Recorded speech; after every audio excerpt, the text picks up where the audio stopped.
को आगे परस्यू करें, पीजी में ले जाए नहीं ले जाए, थर्ड ईयर में रखना चाहिए नहीं रखना चाहिए। एक तो सिविल्स के लिए हमने बताया कि बहुत बड़ा आपका एक पोर्शन कवर करेगा, एक तो प्रॉफिट आपको ये है। दूसरा ये मेंस में अच्छी स्कोरिंग है इसकी, तो आप मेंस में अगर आप रखना चाहें उसके लिए आपको स्कोरिंग सब्जेक्ट है, अच्छा स्कोर लगेगा। थोड़ा टाइम लगता है क्योंकि सिलेबस थोड़ा ज़्यादा है, लेकिन अगर आप वो सिलेबस कंप्लीट कर लेते हैं तो आपका जीएस का पोर्शन भी कंप्लीट होगा। और अगर मेंस में रखते हैं या बाकी चीज़ों में भी तो आपका वो जो है एक प्रॉफिट का काम करता है कि आपका जीएस भी तैयार होगा, आप मेंस के सब्जेक्ट के रूप में भी इसको रख सकते हैं। दूसरा, जैसे अगर आप सिविल सर्विसेज या कॉम्पिटेटिव एग्जाम दे रहे हैं उसके लिए तो आपका ये यूज़ है ही। इसके अलावा अगर आप टीचिंग फील्ड में जाना चाहते हैं, बहुत सारे बच्चे आगे चल के बीएड ये सब या टेट का एग्जाम, टेट वगैरह में भी इसकी अच्छी खासी आती है। इसके अलावा आप बीएड करना चाहते हैं, बीएड में 2 सोशल साइंस के सब्जेक्ट आके मानते हैं, तो हिस्ट्री अगर आपने लिया है तो ये सोशल साइंस के सब्जेक्ट के रूप में आपका कंसिडर किया जाएगा। तो बहुत सारे बच्चे बीएड से भी इसलिए उठ जाते हैं क्योंकि उनके पास 2 सोशल साइंस के सब्जेक्ट्स नहीं होते हैं, या जो बहुत सारी पीजी की वैकेंसीज निकलती हैं उसमें भी आपको ये प्रॉब्लम होता है कि आपके पास सोशल साइंस के सब्जेक्ट नहीं है, तो आप ये वाला कॉम्बिनेशन नहीं बना रहे हैं। तो इसलिए अगर आप ऐसे हिस्ट्री लेते हैं तो एक प्रॉफिट तो आपको ये भी है, सिविल सर्विसेज में भी प्रॉफिट है, कॉम्पिटेटिव एग्जाम में भी प्रॉफिट है, बीएड के टेट एग्जाम निकालने के लिए भी आपको प्रॉफिट है। इसके अलावा अगर आप टीचिंग करना चाहते हैं, जैसे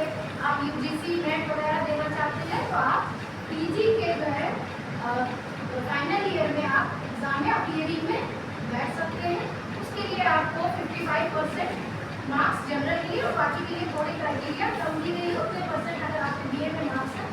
तो आप जो है एमए में जो है आप यूजीसी या नेट का एग्जाम दे सकते हैं, आपको पता है कि आपको स्कॉलरशिप भी मिलती है। इसके अलावा डायरेक्ट ट्रेड का भी एग्जाम होता है जिसके थ्रू आप डायरेक्ट पीएचडी में भी एडमिशन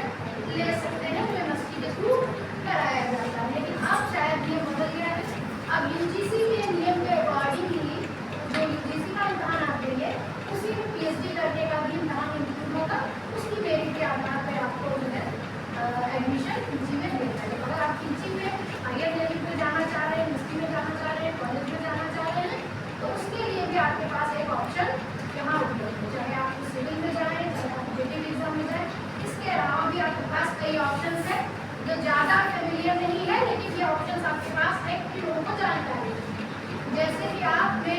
एशियन टू बीए किया, उसके बाद आप जर्नलिज्म में डिप्लोमा या पीजी कोर्स कर सकते हैं। बहुत सारी ऐसी जगह होती हैं जहाँ पर हिस्ट्री वालों को प्रेफरेंस दिया जाता है जब रिपोर्टिंग करनी होती है। कोई ऐतिहासिक जैसे कोई बाहर से विदेशी व्यक्ति आ रहा है, फॉरेन डेलीगेट्स आ रहे हैं, तो ऐसे में जो हिस्टोरिकल चीज़ें जान रहे होते हैं उन लोगों को रिपोर्टिंग के लिए प्रेफरेंस दी जाती है। तो आप बीए करने के बाद जर्नलिज्म में डिप्लोमा करके आप चाहें तो जर्नलिस्ट के क्षेत्र में भी जा सकते हैं। इसके अलावा आपकी हिस्ट्री पढ़ी हुई है, इसके अलावा बहुत सारे लैंग्वेज डिप्लोमा होते हैं, रशियन लैंग्वेज हुआ, जर्मन लैंग्वेज हुआ, बहुत सारे डिप्लोमा होते हैं जो आपको जगह जगह यूनिवर्सिटी में भी ऑफर्स होते हैं, आप एडमिशन ले सकते हैं उसमें, तो अलग से एडमिशन होते हैं। और भी जगह पे जो है आपको लैंग्वेज के डिप्लोमा कराए जाते हैं,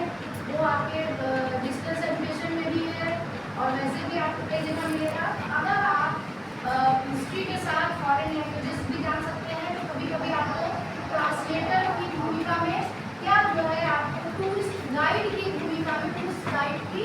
सरकारी नौकरी भी निकलती है, जिसमें जो फॉरेन डेलीगेट्स आते हैं उनके साथ आपको भेजा जाता है कि आप उनको गाइड करें इसका हिस्टोरिकल क्या इम्पोर्टेंस है, जहाँ जहाँ आप घूम रहे हैं, ताजमहल जा रहे हैं, कुतुब मीनार जा रहे हैं, कि उनके बारे में आप उनको बताएंगे इसका क्या हिस्टोरिकल इम्पोर्टेंस है, इसका क्या आर्किटेक्चर बना हुआ है, या तो किसी टेम्पल में जा रहे हैं तो उसमें कौन सी शैली का प्रयोग किया गया है, ये सब चीज़ें आप उनको बता सकते हैं। तो आपका और इसके अलावा आजकल एक नई फील्ड चली हुई है फिल्म।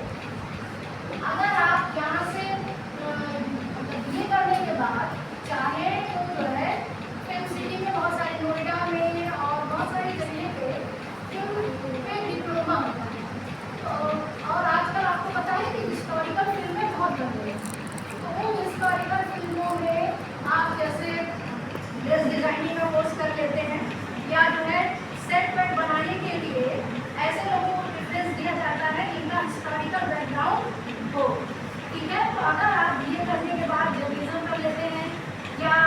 फिल्म मेकिंग और डिज़ाइनिंग में, ड्रेस डिज़ाइनिंग में डिप्लोमा कर लेते हैं। तो ऐसे में जो है आपको फिल्म में या सीरियल्स में क्रिएटिव जो आर्टिस्ट होते हैं उनकी जॉब भी मिल सकती है। इसके अलावा आपके पास म्यूजियम में बहुत सारी जगह निकलती है जिसके लिए आपके एंशिएंट हिस्ट्री मानी जाती है, जैसे उसमें क्यूरेटर्स की जगह निकलती है और गाइड्स की जगह निकलती है, म्यूजियम डायरेक्टर की जगह निकलती है। बहुत सारी वैकेंसियाँ म्यूजियम में निकलती है जिसके लिए आपको एंशिएंट हिस्ट्री, इसके अलावा ऑल इंडिया आर्कियोलॉजिकल सर्विसेज भी होता है जिसमें आर्कियोलॉजी वाले ब्रांच से पढ़ने वाले बच्चे और इंडिया एग्जाम देके उसको निकाल सकते हैं। ठीक है, तो अगर आपने एंशिएंट लिया है और आप इसमें अच्छे से मेहनत करते हैं तो आपके पास बहुत अच्छा स्कोप है आगे निकलने के लिए और अपना कैरियर बनाने के लिए। बस आपको ध्यान से अच्छे से मन लगा के पढ़ना है